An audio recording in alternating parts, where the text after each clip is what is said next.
네, 이번에 통합과학 수업 진행하기는 김동희 강사입니다. 네, 설명을 시작하도록 하겠습니다.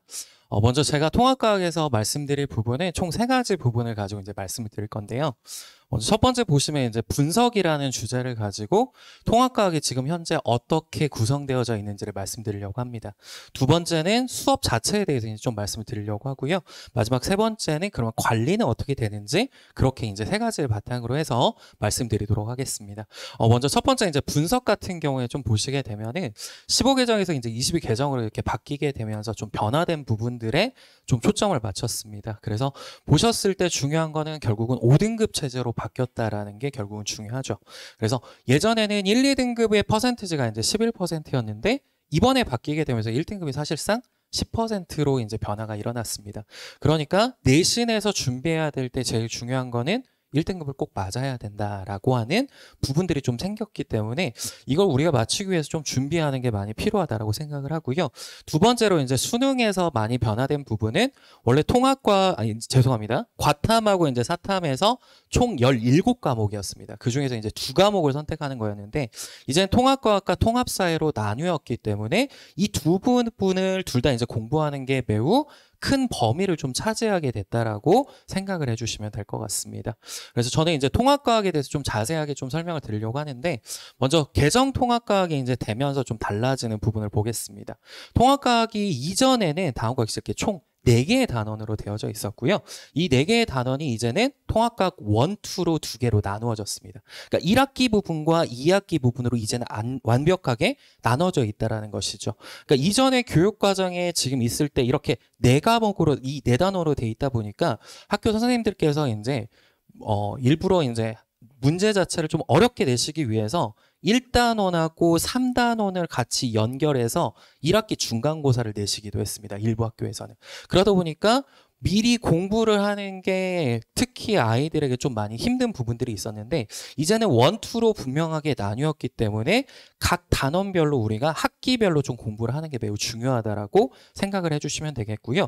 2가지 부분이 이번에 좀 추가가 되었습니다. 과학의 기초라는 부분 그리고 과학과 미래사회 이 두 부분이 이제 추가가 됐는데 과학의 기초라는 부분은 원래 물리 1과 지구과학 2에 있었던 부분들의 영역이 좀 합쳐져서 나왔다라고 생각을 해주시면 되겠고요. 과학과 미래사회 같은 경우에는 현재 이제는 뭐 전염병이라든지 그리고 로봇이라든지 이런 부분들을 문제로서 출제를 하고 싶다라고 이 부분이 같이 들어갔다라고 생각을 해주시면 되겠습니다. 그래서 기존에 있었던 부분은 그대로 들어가고 추가된 부분이 약간 있다라고 생각을 해주시면 됩니다. 그래서 추가된 부분을 조금 더 자세하게 본다면 기본량과 단위, 측정과 어림 지금 보시면은 결국은 단위에 관련된 내용이 나온다라는 거죠. 그러니까 단위 변환이라든지 그리고 우리가 화학, 생명, 지구과학, 물리 각각에서 사용했던 단위들이 좀 합쳐져서 나올 거라는 걸 좀 예측할 수 있다라는 게 이 부분이 좀 특징이라고 생각을 해주시면 되겠고 두 번째 이제 과학과 미래사회 부분에서 이제 추가된 부분은 뭐 로봇 그 다음에 인공지능 이런 부분들이 좀 나옵니다. 근데 이 부분이 처음에 들어가면 당연히 문항 자체가 어렵게 나올 거라고는 예측은 하진 않습니다. 하지만 이 부분들 같은 경우에 이제 교과서라든지 문제집에 나오는 부분들을 좀 암기하는 게 중요하지 않을까라고 생각을 하고요. 기존에 나왔던 부분들을 이제 보셨을 때는 사실은 물화생지가 다 전반적으로 다 섞여져 있는 걸 좀 보실 수가 있습니다.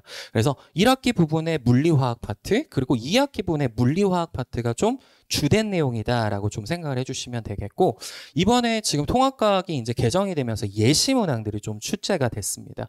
그래서 예시 문항을 봤을 때 좀 달라진 부분들 그래서 저는 이거를 이제 신유형으로 하나를 묶었고요. 두 번째는 기존에 나왔던 문항들이 어떻게 나왔는지를 좀 보고자 해서 기존 유형 2가지로 좀 나누어 봤습니다. 신유형 같은 경우에 지금 보시면은 인공지능과 과학탐구라고 했던 예시탐구 12번을 좀 보려고 하는데 12번에서 나오는 주제가 아예 새롭냐라고 한다면 그렇지는 않습니다. 기존에 나왔던 자료들을 어떻게 했냐면 하나로 빅데이터라는 입장에서 묶은 것밖에 되지 않습니다. 지금 여기 보시면 기온, 기압, 절대습도, 이슬점 이렇게 있는데 이 부분이 아예 안 나온 게 아니라 이전에 중학교 때 나왔던 개념이고 이게 지구과학 원 파트에서 연결해서 나왔던 부분들입니다. 근데 이걸 하나의 주제로 묶었고요. 그 다음에 한 가지 더 보셨으면 하는 부분은 행동 영역입니다. 행동 영역에서 보시면 그림, 그래프, 표의 자료를 경향성과 규칙성을 파악한다라는 말이 나옵니다. 다시 말해서 자료를 봤을 때 내가 어떻게 해석하는지가 관건이 된다라고 좀 생각을 해주시면 될 것 같고요. 두 번째로 이제 신유형으로 볼 수 있는 문항은 산화환원과 에너지 추비라고 나왔던 예시 문항 5번입니다. 근데 이 산화환원 자체가 나오지 않았냐? 그건 아닙니다. 근데 주어진 자료들이 좀 아주 특이했습니다. 가에서 호상철광층이라는 부분이 나오는데 이 부분은 원래 지구과학 1에 나왔던 부분이고요. 그 다음에 식물의 광합성, 이전에 중학교 때, 그리고 생명과학 2에서 다루는 부분입니다. 근데 이렇게 지구과학과 그 다음에 생명 파트에 나왔던 부분을 화학과 연계했다라는 것이죠. 그래서 모든 부분들에 이제는 융합을 좀 원한다라는 사실들이 이 부분에서의 이제 특이점이라고 좀 생각을 해서 저는 신유형으로 뽑았습니다. 그래서 신유형들을 다시 한 번만 정리를 해본다면 기존 자료들에서 그림 자료, 그 다음에 도표, 그래프를 내가 어떻게 해석하는지가 매우 중요하다. 두 번째, 다음과 같이 여러 영역들이 같이 컴플렉스하게 나올 것이다. 그러면 각 영역들을 내가 명확하게 알고 그걸 적용하는 게 매우 중요할 것이다 라고 말씀드릴 수 있을 것 같습니다. 그래서 이제 기존 유형들을 이제 보실 건데 물리하고 화학 제가 두 부분만 이제 나눴습니다. 그래서 기존 유형에서 이제 전자기 유도 파트 같은 경우에는 다음과 같이 영역들이 합쳐져 있는 부분들로 이제 나오는 건데 두 가지로 이제 설명을 합니다. 중력에 대한 부분과 전자기 파트를 엮었다라고 나옵니다. 근데 기존 문항에서 나오지 않았냐? 그렇지 않습니다. 기존 문항에서 나왔던 문항이라는 걸 알 수가 있고요. 매 해마다 사실은 계속해서 나왔던 문항이라는 것입니다. 그래서 기존 유형에 대해서 우리가 학습할 필요가 있고 그 부분을 명확하게 가지고 가야 된다라는 결론이 나오는 것이고 두 번째로 이제 화학 파트에서는 중화 반응 문제가 나오는데 이 부분에서 이제 보셨으면 하는 건 뭐냐면 이 세 가지의 문제 이 위에 있는 걸 좀 봐주셨으면 좋겠습니다. 23년 이 문제가 이제 24학년도 1학년에 통합과학에 나왔던 문제고요. 2학년에 화학원에 나왔던 문제고 그리고 3학년 화학원에 나오는 문제입니다. 그러니까 기존에 나왔던 문제 자체가 나오지 않는 게 아니라 그대로 나올 건데 고3에 나왔던 유형들이 우리가 1학년 때 이제 동일하게 나오면서 어떻게 변형을 해서 나올지를 우리가 좀 예측을 해서 공부를 해주는 게 매우 중요하다라는 생각을 합니다. 그래서 유형별로 좀 나누어서 정리를 할 필요가 있고 기본 내용을 바탕으로 고난이도 부분까지 어떻게 해석하는지가 핵심 관건이 될 것이다 라고 이렇게 분석을 좀 해보았습니다. 그래서 이제 저는 그러면 어떻게 이 부분들을 수업을 할지에 대해서 이제 말씀을 드리려고 하는데 이게 이제 통합과학 1에 나오는 부분에서 원소의 주기성, 화학결합과 물질의 성질 이 부분이 1학기 때 나오는 화학 파트입니다. 두 번째, 중력을 받는 물체 운동과 충돌이 물리 파트. 나머지는 이제 생명 파트와 지구과학 파트가 이제 다 섞여져 있는데 제가 좀 집중하려고 하는 부분은 화학과 물리입니다. 그래서 이번 부분에서 이 두 가지를 이제 좀 집중해서 볼 예정이고요. 그 다음에 통합과학 2 부분에서는 산화환원 그리고 중화반응 그리고 발전과 에너지원 이렇게 화학 파트와 물리 파트를 두 군데를 좀 보고자 합니다. 그래서 다시 한번 이렇게 정리를 했을 때 다음과 같이 이렇게 커리큘럼을 좀 짤 수가 있었고요. 여기에서 제가 좀 집중하고자 하는 부분은 1학기 때 사실 어려운 부분은 물리 파트가 더 어렵습니다. 그래서 물리 파트 같은 경우에 이제 중력을 받는 물체 운동은 우리가 물리학 1에서 말하는 역학 파트가 되겠고요. 그리고 운동과 충격력 같은 경우에는 역시나 연결해서 같이 보는 게 매우 핵심적인 요소가 될 것입니다. 두 번째로 산화환원과 중화 반응 이 두 부분이 나오는데 중학교 때 사실은 배우지 않습니다. 이 부분은 유일하게 배우지 않는 부분입니다. 그리고 고등학교 때 처음으로 배우게 되는 부분이죠. 그러다 보니까 학생들이 처음에 접근할 때 어려워하는 부분이고요. 유형 자체도 너무나 다양하고 문항이 좀 어렵게 나올 수밖에 없는 부분이기 때문에 저는 이 두 군데에 조금 더 포커싱 맞춰서 좀 이번에는 수업을 진행하고자 한다라고 생각을 해주시면 되겠습니다. 그래서 이번에는 이제 제가 수업으로 좀 어떤 식으로 진행을 하는지를 좀 말씀드리고, 그 다음에 이제 가는 게 맞을 것 같아서, 제 수업 방식은 이제 첫 번째는 리뷰 수업부터 먼저 진행을 합니다. 그러니까 테스트를 먼저 진행하지 않고 리뷰부터 먼저 진행하는 거는 사실 모든 학부모님들께서 다 아시겠지만, 과학 파트보다는 이제 수학, 영어, 국어 이런 부분이 사실 중요하잖아요. 그러다 보니까 과학을 사실 공부하는 게 조금 양이 줄 수가 있죠. 그래서 그런 부분들 때문에 테스트를 보기 전에 미리 전주에 공부했던 내용들을 다시 한번 정리를 할 것입니다. 그래서 한 3가지 정도의 중요 파트에 대해서 핵심 내용들을 정리하려고 하는 거고요. 그 내용들 바탕으로 누적 테스트 진행하려고 합니다. 이제 테스트 같은 경우에는 30분 동안 이제 25문항 정도를 이제 구성을 할 건데, 이렇게 구성하는 이유는 뭐 앞서서도 말씀해 주셨지만 테스트 자체가 25문항에서 한 30문항 정도로 학교 시험 문제가 나오고 있죠. 그래서 그것들을 미리 조금 공부하고 미리 좀 대비할 필요가 있다라고 생각을 해서 25문항 정도로 이제 계속해서 누적 테스트로 진행을 하고 있습니다. 그래서 기존 내용들을 한 번만 보고 끝나는 게 아니라 이전 주차에 배웠던 내용들을 계속해서 문제로 나와서 아이들이 끝까지 그 내용을 알고 넘어가자라고 생각을 해주시면 되겠습니다. 그리고 이제 수업은 이제 2번에 걸쳐서 진행이 되는데, 첫 번째 부분 같은 경우에는 내용 정리 전반적으로 먼저 합니다. 그리고 두 번째에서 저는 이 내용들을 바탕으로 문제 유형들에 나와 있는 그림, 그래프, 도표에 집중할 예정입니다.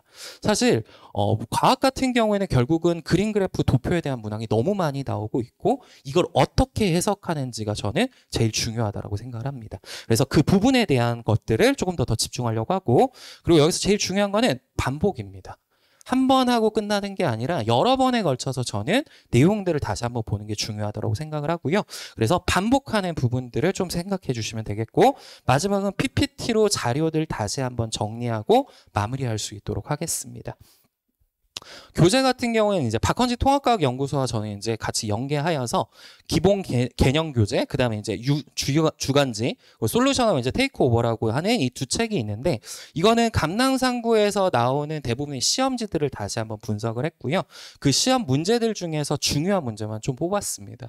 테이크오버 같은 경우에는 기존에 있었던 문제집들 중에서 고난이도 문제만 수록한 건데, 이 두 가지는 이제 저희가 내신 준비할 때 보는 용도고, 사실상 이번 이제 방학 때 이 두 가지의 교재를 가지고 수업은 진행할 예정입니다. 그래서 본교재 같은 경우에는 다음과 같이 이제 그림 자료, 도표 자료 해석하면서 밑에 문항까지 다시 한번 풀면서 마무리 지을 수 하려고 하는 거고, 그다음에 이제 주간지 같은 경우는 제가 이제 두 가지 종류를 가지고 이야기를 하는데, 에센셜 같은 경우에는 고2, 고3에 나왔던, 고1부터 고3까지 나왔던 문항들에서 학생들이 풀 수 있는 난이도 문제로 좀 유형별로 정리를 했습니다.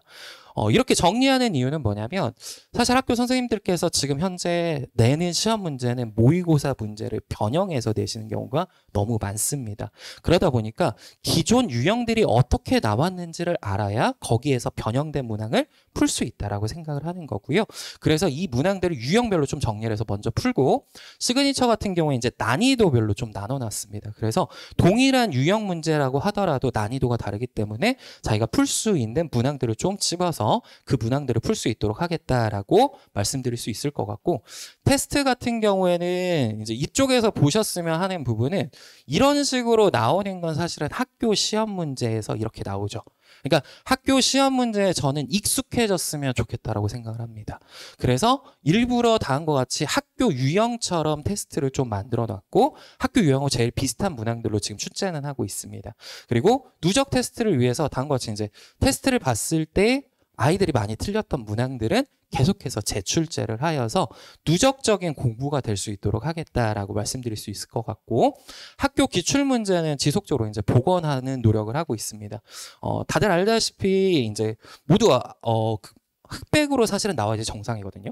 근데 이 흑백으로 나와야 되는 부분들을 저는 사실은 문제집까지 다 찾아봅니다. 그래서 그 문제집에서 어떤 그림들을 사용하셨다라는 것들을 다음과 같이 복원을 하고 있고, 그거 바탕으로 해설까지도 지금 계속해서 만들고 있어서 학생들한테 이제 계속해서 이 부분들은 주고 있습니다.